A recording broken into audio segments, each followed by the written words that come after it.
The Vietnam War was a devastating experience for the United States. More than 58,000 Americans were killed in the conflict, and the long, bitter war deeply divided the American people. Why did the country enter this costly war in the first place? Although the United States did not enter the war on a large scale until 1965, the build-up to war began many years earlier. In fact, American involvement in Vietnam dates back to World War II, when the United States sought to end the Japanese occupation of Southeast Asia, including Vietnam. To do so, the U.S. government gave aid to a band of Vietnamese guerrilla fighters known as the Viet Minh. The group was led by Ho Chi Minh, a communist who greatly admired the United States. With American aid, the Viet Minh won control of large areas in northern Vietnam. When Japan surrendered to end World War II, it pulled its troops out of Vietnam. Ho and his followers saw the departure of the Japanese as an opportunity to drive out the French, who had ruled Vietnam for about 100 years as a colonial power. After the Japanese left the country, Ho declared Vietnam's independence. His declaration came in the midst of changing world politics, changes that would have profound effects on Vietnam. With the end of World War II, U.S. President Harry Truman worried about the growing power of the Soviet Union. The Soviets were installing communist governments in Eastern Europe, creating a strong communist bloc. Truman believed that communism threatened democracy and human rights, and saw it as the responsibility of the United States to prevent its spread. Truman viewed France, a democracy, as an ally in the struggle against communism. France, in turn, wanted to regain control of its colonies in Southeast Asia. That is why, when Ho Chi Minh asked the United States to help Vietnam, Truman never responded to his letters. Ho turned to fellow communists for support instead. Then, in 1949, Communist Mao Zedong took control of China. The change renewed American attention on Asia and increased American worries about communism in Vietnam. Back in Vietnam, France was busy fighting the Viet Minh to regain control of its former colony. Both China and the Soviet Union were supporting Ho's forces. To prevent Vietnam from falling into communist hands, the United States pledged economic and military support to the French. In 1953, Dwight D. Eisenhower became president. He and his advisors worried that if Vietnam turned communist, the rest of Southeast Asia would follow in turn. This idea, called the domino theory, would shape American actions in Vietnam for years to come. Then, in 1954, the French lost the vital battle of Dien Bien Phu. Weary of war, they prepared to withdraw from Vietnam. By international agreement, Vietnam was divided in half at the 17th parallel. Ho was allowed to control the northern half.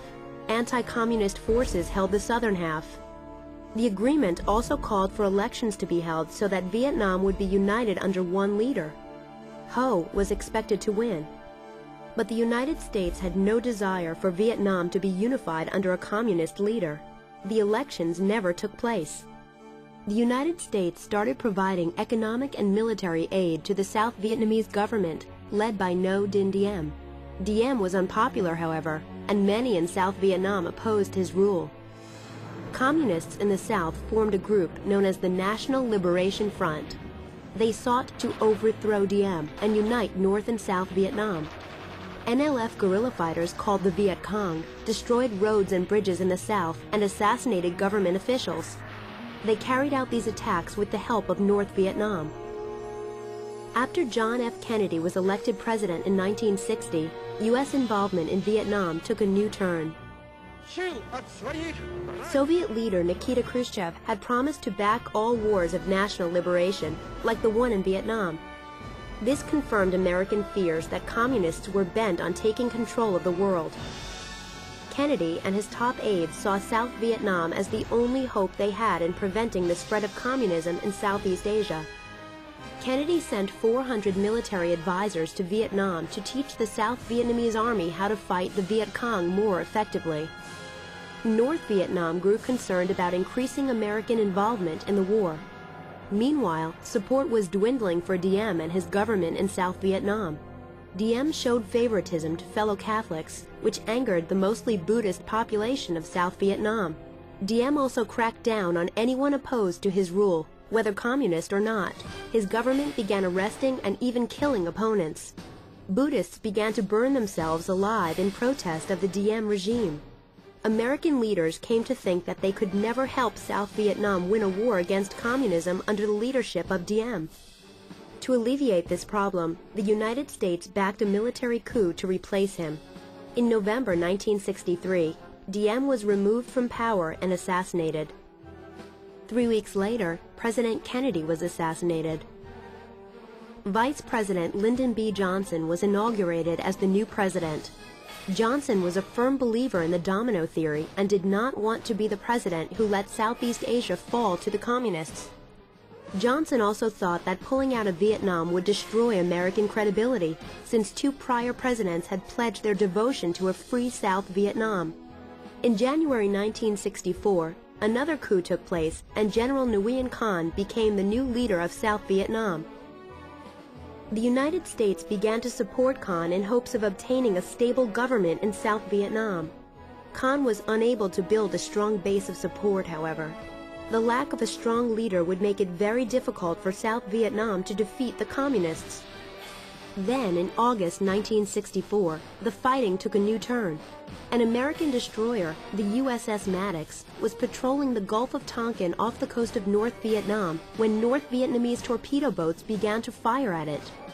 2 days later, the Maddox reported it was under attack again. The attacks infuriated President Johnson. He ordered airstrikes against North Vietnam in retaliation.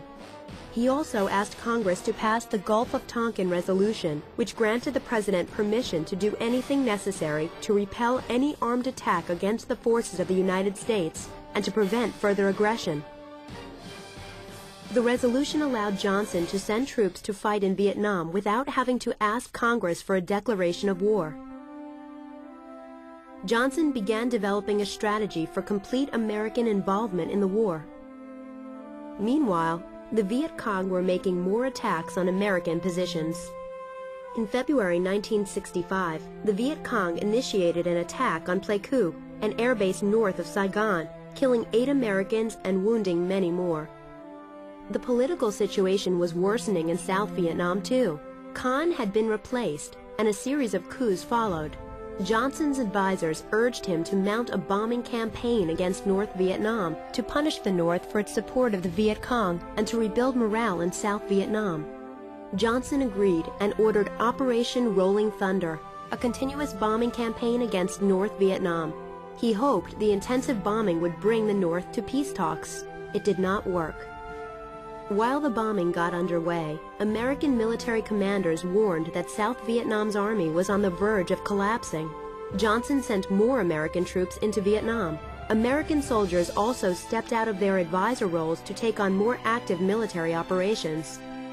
3 weeks after a force of U.S. Marines was sent to protect the Air Force base in Da Nang, the Viet Cong attacked the U.S. Embassy in Saigon. As attacks continued in the South, Johnson was forced to send more and more American troops. By the end of 1965, more than 180,000 troops were committed to Vietnam. The United States was now fully involved in the Vietnam War.